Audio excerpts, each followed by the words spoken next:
La voz áspera del coronel Ricardo Montes retumbó en el reservado de la Casona de Polanco, un restaurante de carnes donde el olor a poder y tequila se mezclaba con el del carbón. Señora, no se meta donde no la llaman. Este es un asunto de hombres, estamos educando a un muchacho. ¿Por qué una pinche vieja tiene que venir a joder la paciencia?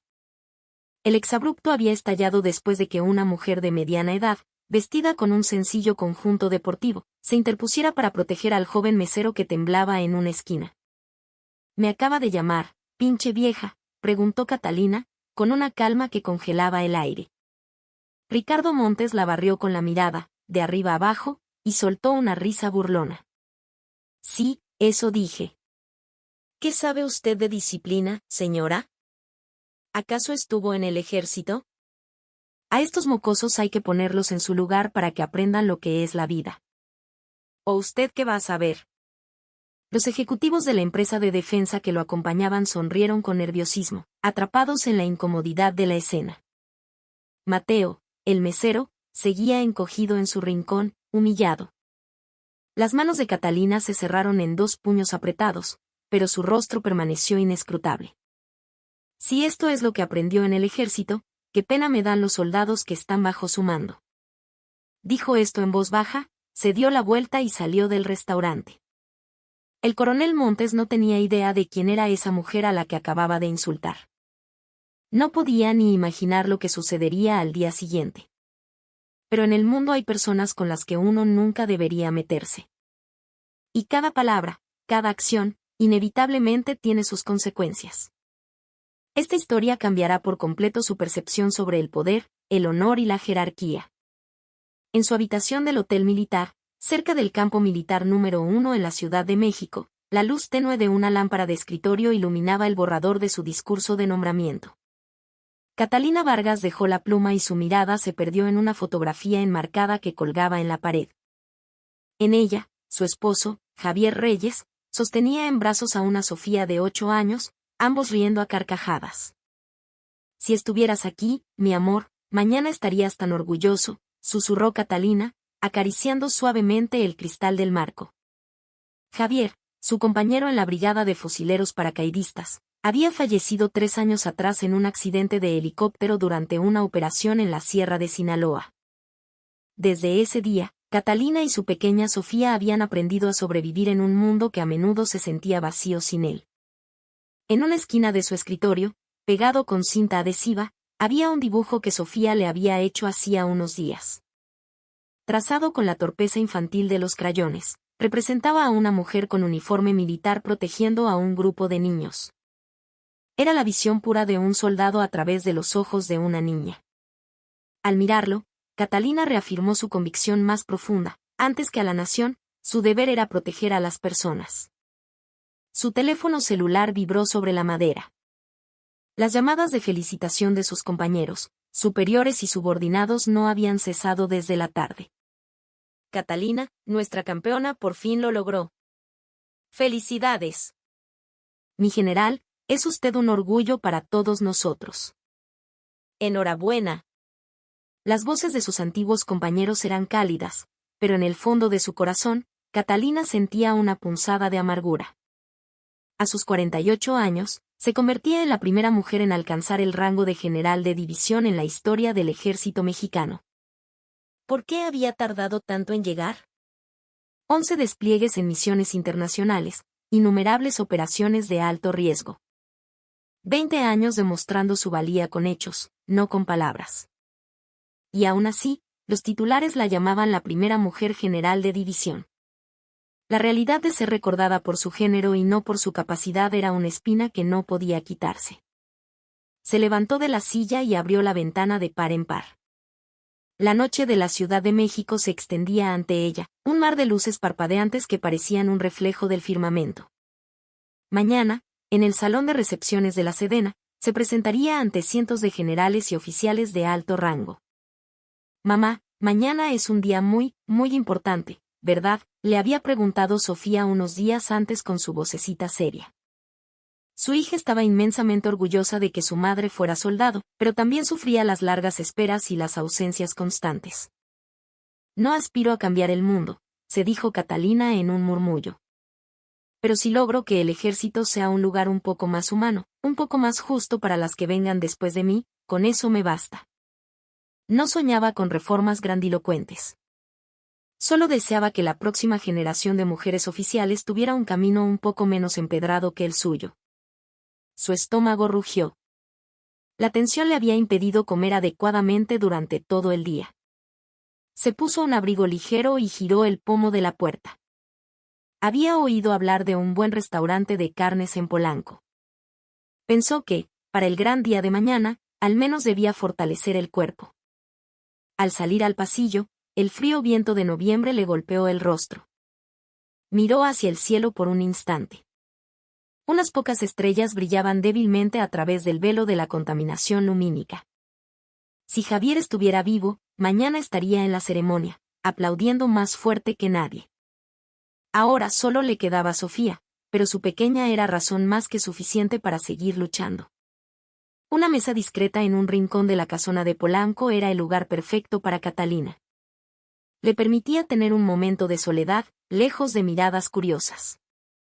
El chisporroteo de un corte de arrachera sobre las brasas ardientes comenzó a relajar su espíritu. Puso su teléfono en modo de vibración. Por esa noche, quería olvidarse por completo del mundo militar. Solo le dejó un breve mensaje de voz a su hija. Sofía, mi amor, mamá está cenando.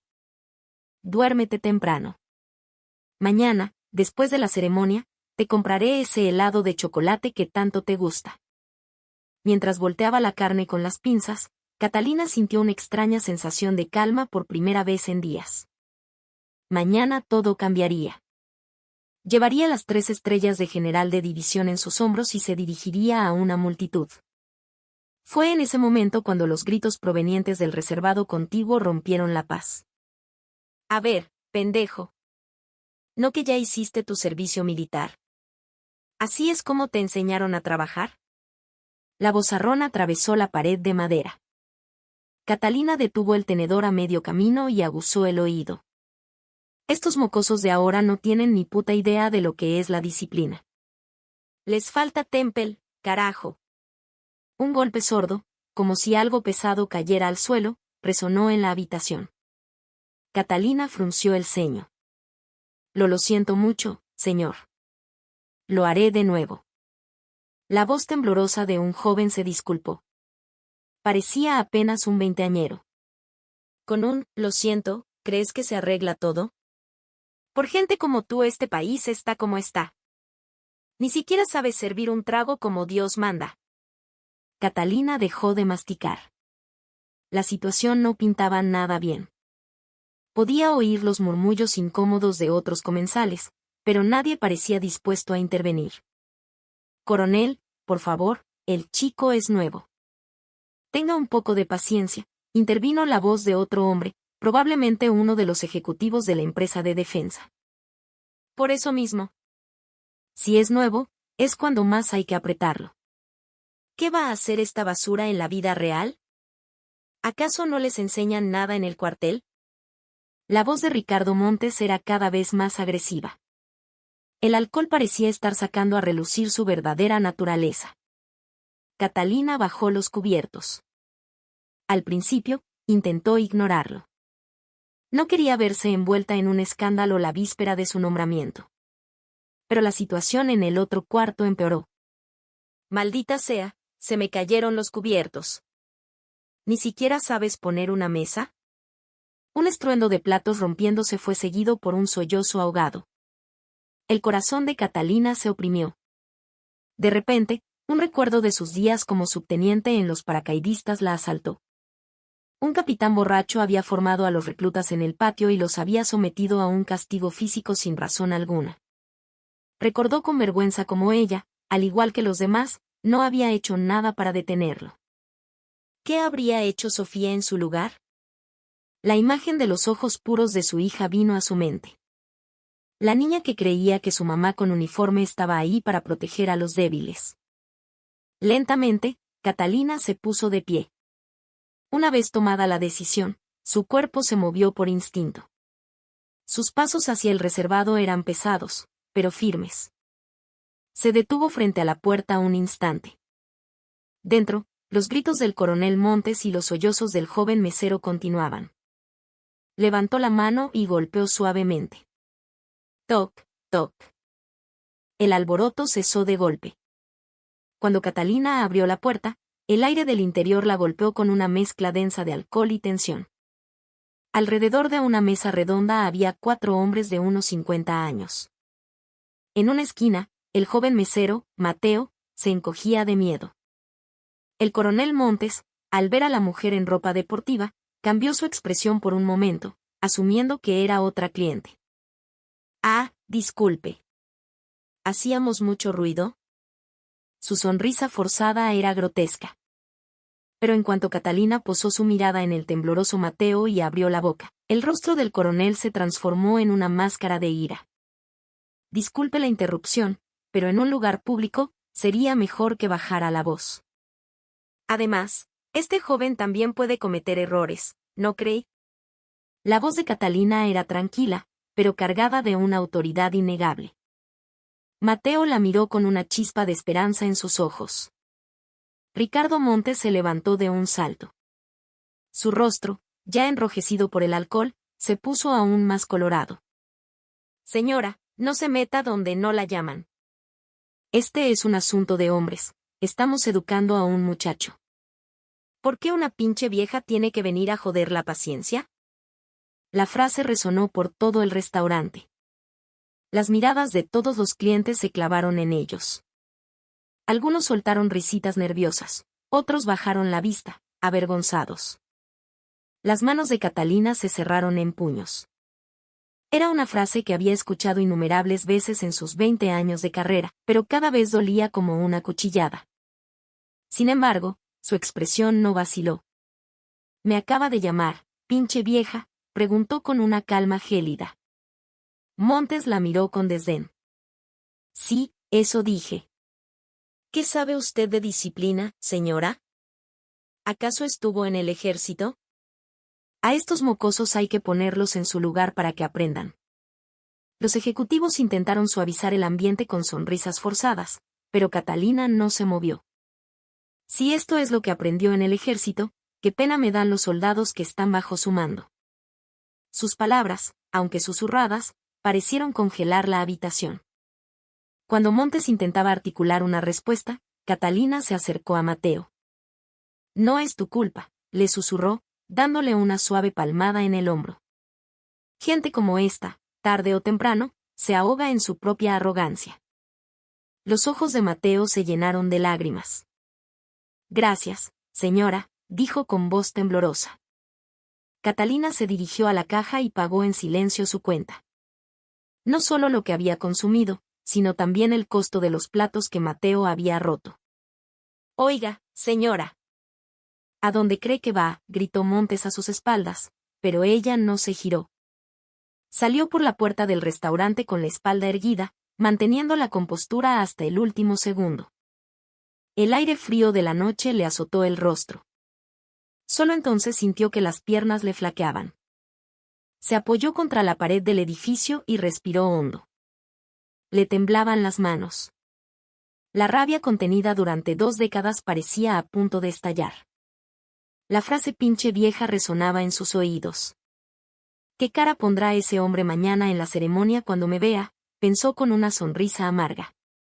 No sabía si había sido una suerte o una desgracia no haber revelado su identidad. El camino de regreso a su alojamiento fue pesado. La ira y la autocrítica se arremolinaban en su pecho. No tenía ni idea de qué iba a decir mañana en el podio. Esa noche, Catalina apenas pudo dormir. El salón de recepciones de la Sedena estaba impregnado de una atmósfera solemne. Generales y coroneles, impecables en sus uniformes de gala, ocupaban sus asientos según su rango y antigüedad. Los flashes de las cámaras de prensa estallaban por doquier, haciendo brillar las medallas y los galones dorados y plateados. El coronel Ricardo Montes estaba sentado en la tercera fila, observando a su alrededor con aire de suficiencia. Parecía haber olvidado por completo el incidente de la noche anterior. Intercambió saludos con algunos ejecutivos de la industria de defensa, moviendo los dedos en un gesto displicente. Vaya, vinieron muchos periodistas para ver a la primera general mujer, le susurró el teniente coronel a su lado. Montes asintió. Imagínate lo que le habrá costado a una mujer llegar hasta aquí. Pero bueno, hay que reconocer que tiene agallas. Aunque sus palabras parecían un cumplido, por dentro sentía un profundo recelo. La idea de una mujer ocupando un puesto tan alto en el Estado Mayor le resultaba antinatural. El maestro de ceremonias tomó el micrófono. Damos la bienvenida a la nueva subjefa del Estado Mayor de la Defensa Nacional, general de división Catalina Vargas. Entre aplausos, las grandes puertas del fondo del salón se abrieron. Una mujer de mediana edad, con las 3 estrellas de plata en los hombros de su uniforme, caminó con paso firme hacia el estrado. Los ojos de Ricardo Montes se abrieron como platos. Le parecía haber visto ese rostro antes. A medida que se acercaba, un sudor frío comenzó a recorrerle la espalda. No puede ser. La pluma que sostenía se le resbaló de los dedos y cayó al suelo con un chasquido metálico que resonó en el silencioso salón. Era ella. La misma mujer a la que la noche anterior, en el restaurante, había llamado pinche vieja. La mujer en ropa deportiva que había intentado defender al mesero ahora caminaba hacia el podio con el segundo rango más alto del ejército mexicano. La boca de Montes se secó. Sintió que las fuerzas lo abandonaban. Catalina subió al estrado y se paró frente al micrófono. Miró el discurso que había preparado sobre el atril, luego, con un gesto deliberado, dobló las hojas y las colocó a un lado. El salón quedó en un silencio sepulcral. Era evidente que iba a improvisar. Buenas noches, comenzó Catalina. En lugar del discurso que tenía preparado, quiero compartir con ustedes una historia. Una historia sobre cómo un soldado de nuestro ejército trató a un joven civil y a una mujer anoche, en un restaurante de esta ciudad. La atmósfera del salón cambió en un instante. Todos se inclinaron hacia adelante, ansiosos por escuchar. Montes se hundió en su asiento. Sentía que el corazón le iba a estallar. Un coronel, en un estado de ebriedad, le dijo a un joven mesero universitario, ¿así es como te enseñaron a trabajar en el servicio militar? Los jóvenes de ahora no tienen disciplina. Y luego, le arrojó los cubiertos e hizo que rompiera los platos. La voz de Catalina, clara y firme, se amplificó por todo el recinto. El rostro de Montes se tornó pálido como el papel. Mientras el joven se disculpaba entre lágrimas, el coronel no se detuvo. Y cuando yo intenté intervenir, me dijo esto: pinche vieja, no te metas. El silencio en el salón era absoluto. Se podría haber oído caer un alfiler. El nombre de ese coronel, concluyó Catalina, es Ricardo Montes. En ese instante, cientos de miradas se clavaron en él. Los flashes de las cámaras estallaron en su dirección, cegándolo.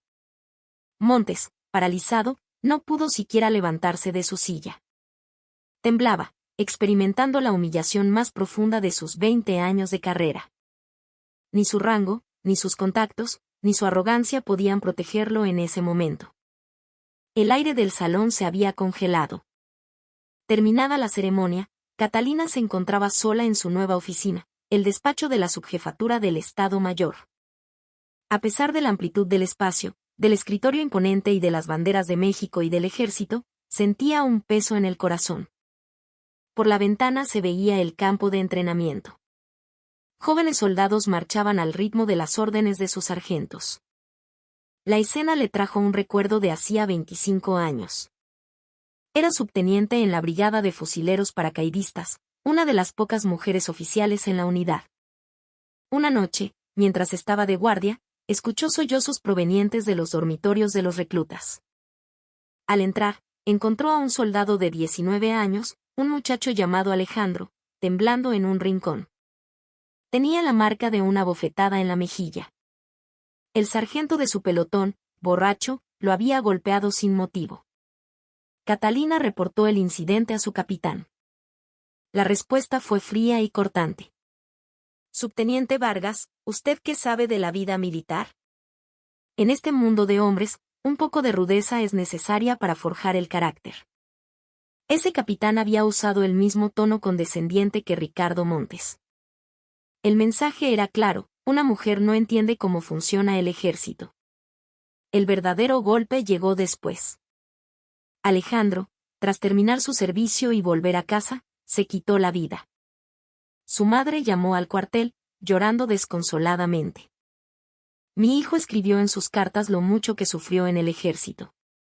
Por favor, hagan algo para que no le pase a nadie más. Esa noche, Catalina lloró sola en su habitación. La muerte de ese joven soldado, a quien no había podido proteger, le desgarró el alma.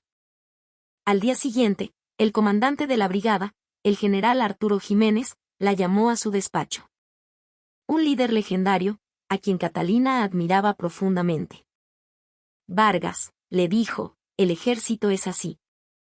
No tenemos tiempo para las lágrimas de los débiles. No puedo proteger a todo el mundo. Las palabras de Jiménez, su mentor, se grabaron en su memoria. Durante años, vivió en la confusión, debatiéndose entre aceptar esa dura realidad o luchar por cambiarla. Consideró dejar el ejército docenas de veces, pero la promesa de evitar que hubiera más Alejandros la hizo perseverar. El teléfono de su oficina sonó. Su asistente entró. Mi general, el general en retiro Arturo Jiménez solicita verla. El corazón de Catalina dio un vuelco. Volver a verlo después de 25 años. Ahora era un hombre de 72, retirado, pero todavía con una inmensa influencia dentro y fuera de las Fuerzas Armadas. 30 minutos después, se encontraron en un café tranquilo cerca del campo militar. El tiempo había dejado su huella en él, pero el viejo general aún irradiaba carisma. Catalina, ¿cuánto tiempo? Mírate, toda una general de división. Estoy orgulloso de ti. Jiménez la saludó con aparente calidez, pero Catalina sintió una corriente de incomodidad. Mi general, es un honor, respondió ella formalmente. Jiménez fue directo al grano. He venido por lo de tu discurso de hoy. Por el bien de la institución, creo que sería mejor dejar pasar este asunto en silencio. ¿No decías que querías construir un ejército más humano? La expresión de Catalina se endureció. Eran las palabras que esperaba, pero escucharlas de él le revolvió el estómago. Jiménez tomó un sorbo de su café y continuó. Por cierto, me enteré de que tu hija Sofía va al kinder en la alcaldía Miguel Hidalgo. Aún es muy pequeña, no sería bueno que su madre estuviera demasiado ocupada, ¿verdad? Un escalofrío recorrió el cuerpo de Catalina. No era una amenaza directa, pero la simple mención de su hija era una forma de presión inconfundible. Dejó su taza sobre el platillo y miró a Jiménez directamente a los ojos. No volveré a usar la excusa de un ejército humano para encubrir la podredumbre, mi general. El rostro de Jiménez se tensó. La joven subteniente de hacía 25 años ya no existía. Piénsalo bien, Catalina. El ejército no es un lugar que puedas cambiar tú sola. Catalina se levantó lentamente de su silla. Una parte de ella sentía miedo por su hija, pero al mismo tiempo, su determinación era inquebrantable. La muerte de Alejandro, el rostro tembloroso de Mateo, el pasado y el presente eran demasiado parecidos. Mi general, yo seré una soldado de la que mi hija no tenga que avergonzarse. Su voz no tembló. Jiménez, con la taza a medio camino de sus labios, se quedó mirándola. Al salir del café, Catalina sintió la pesada mirada del general en su espalda, pero sus pasos no vacilaron.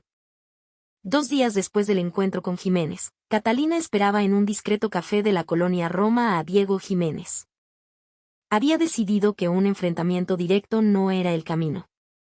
Un hombre de unos 40 años, vestido con un traje elegante, entró al local.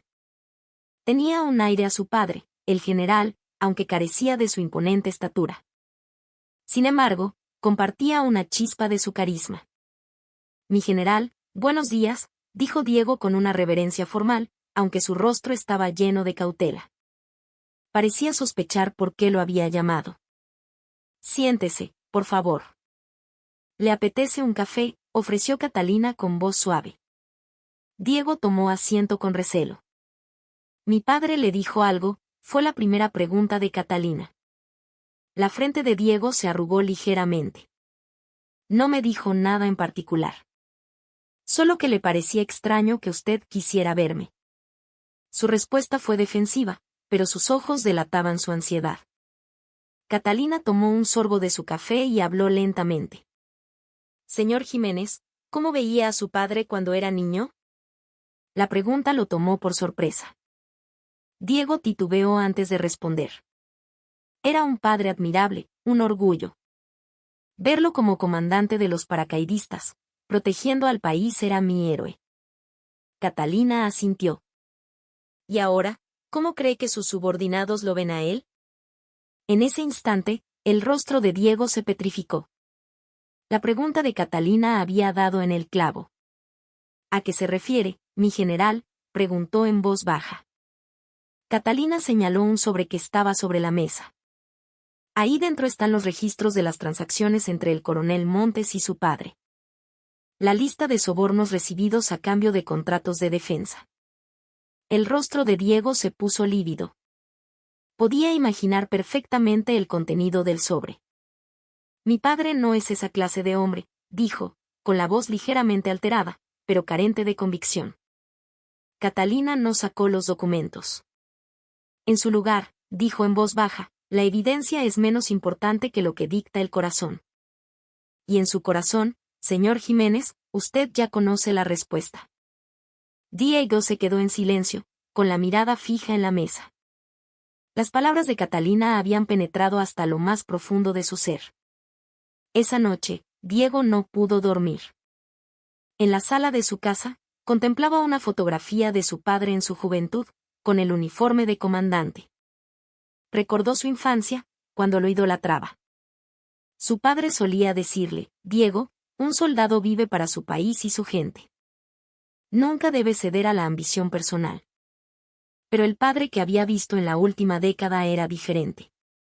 Un hombre que, incluso retirado, usaba su influencia para amasar una fortuna, moviendo los hilos entre el ejército y la industria de defensa. Un hombre que organizaba cenas para alardear de su antiguo poder. Recordó especialmente la última Navidad. Su padre, borracho, se burlaba de los generales más jóvenes. Estos novatos solo saben de reglas y manuales. No entienden la realidad. Hablan de reformas sin saber lo que es el verdadero ejército. Diego se sintió incómodo, pero no dijo nada. ¿Qué podía decir él, que había construido su carrera a la sombra de su padre? Pero después de la conversación con Catalina, todo era diferente. El abismo entre el héroe de su infancia y el hombre en que se había convertido su padre era demasiado grande. Diego fue al estudio y abrió la caja fuerte.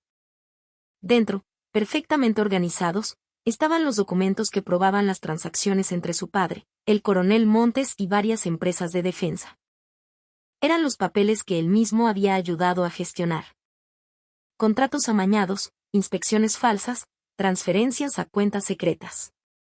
Todo estaba ahí. ¿Es este el ejército con el que soñaba mi padre?, se preguntó. Estaba a un mundo de distancia del espíritu de servicio que le había inculcado de niño. A la mañana siguiente, Diego se presentó en la oficina de la Contraloría General del Ejército, en el campo militar. Llevaba una gruesa carpeta bajo el brazo. Soy Diego Jiménez. Vengo a presentar una denuncia importante. El oficial de la Contraloría, tras verificar su identidad, se quedó atónito. El hijo del legendario general Jiménez venía a denunciar a su propio padre. Dígame, dijo el oficial.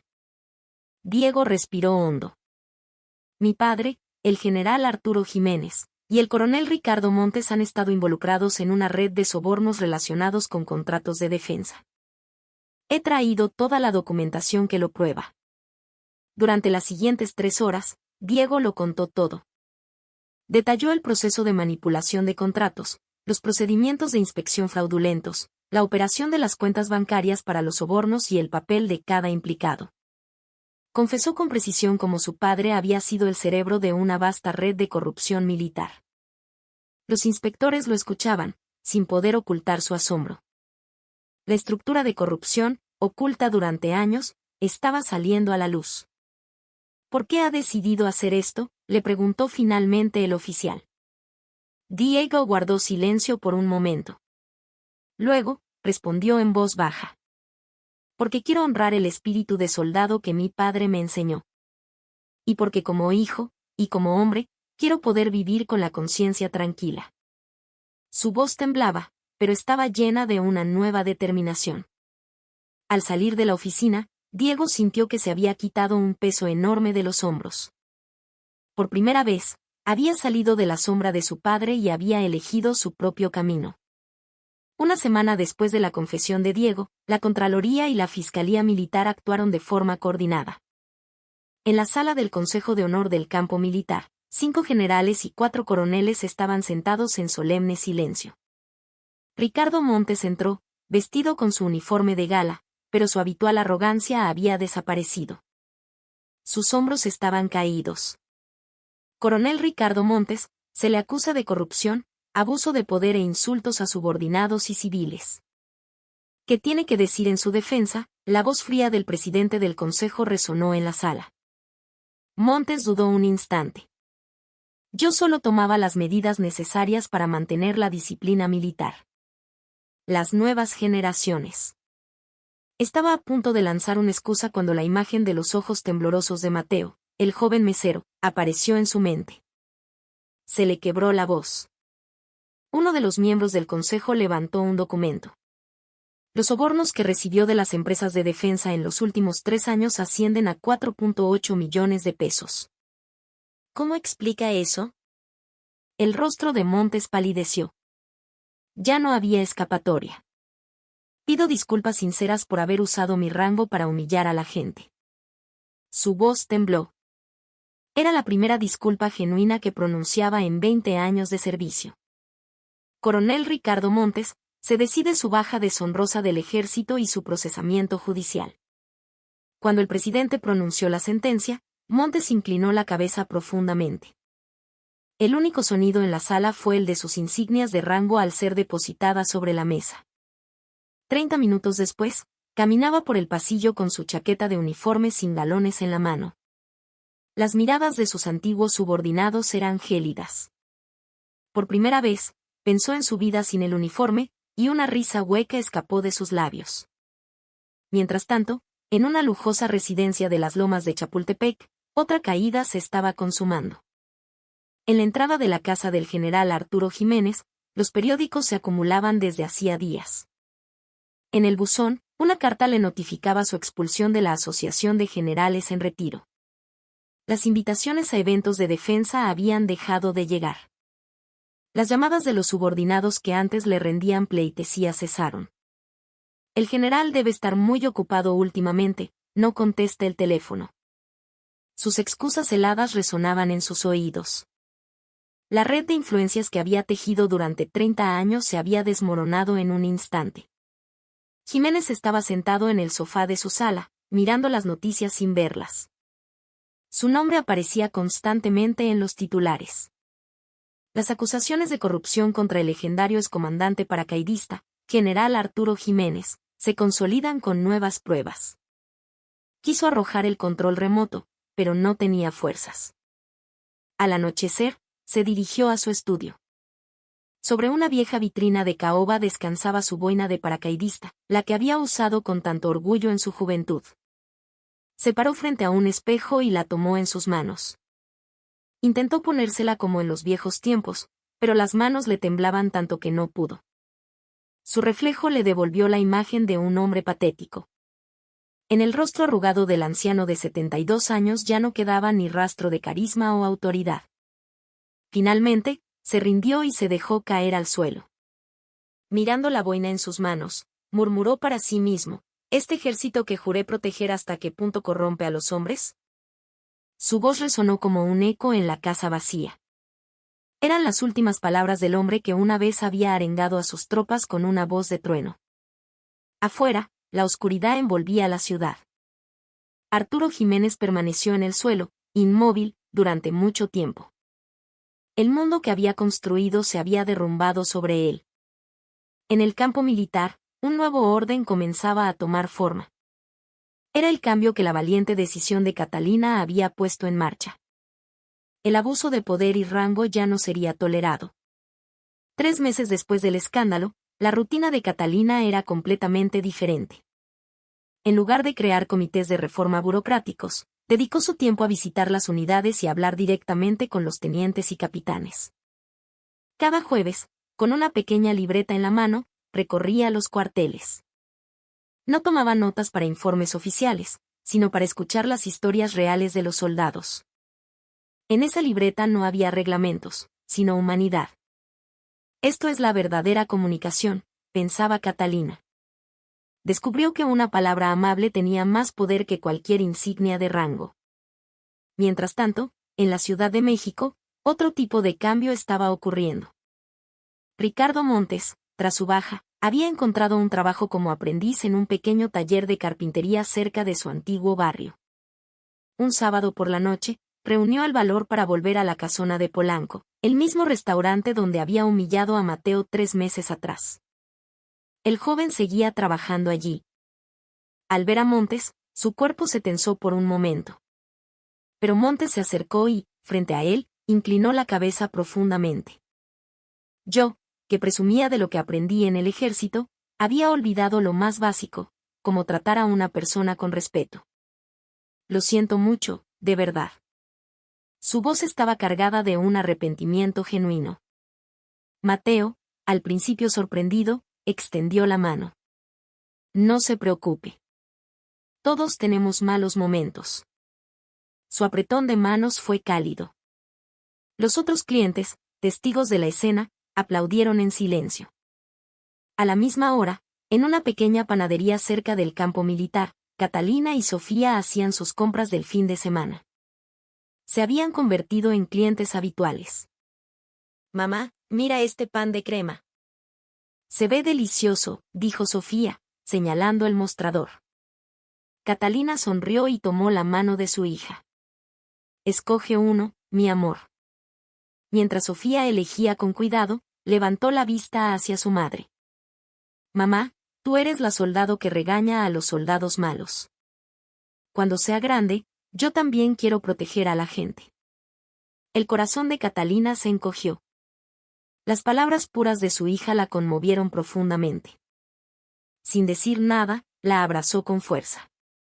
A través del ventanal de la panadería, se veía a lo lejos la imponente estructura de la Sedena. Allí, Catalina estaba forjando un nuevo camino como soldado. «Lo que importa es el corazón, no el rango», se dijo en voz baja. El peso de las 3 estrellas en sus hombros era insignificante comparado con el peso de la confianza de la gente. De regreso a casa, Sofía, agarrada de la mano de su madre, dijo: «Mamá, hoy fue un buen día». Catalina apretó la pequeña mano de su hija. Ahora que Javier no estaba, estos momentos con Sofía eran su tesoro más preciado. La historia de Catalina Vargas, que comenzó como una leyenda de las fuerzas especiales, no terminó con el brillo de convertirse en la primera general de división. En cambio, se transformó en el comienzo de una nueva vida como una soldado con un profundo sentido de la humanidad. Vivir guiada por la conciencia y el respeto, no por el poder y la jerarquía. Ese era el verdadero legado que Catalina quería dejarle a su hija. En el cielo del atardecer, las primeras estrellas comenzaron a brillar. Catalina caminó junto a Sofía, contemplándolas, con la firme resolución en su corazón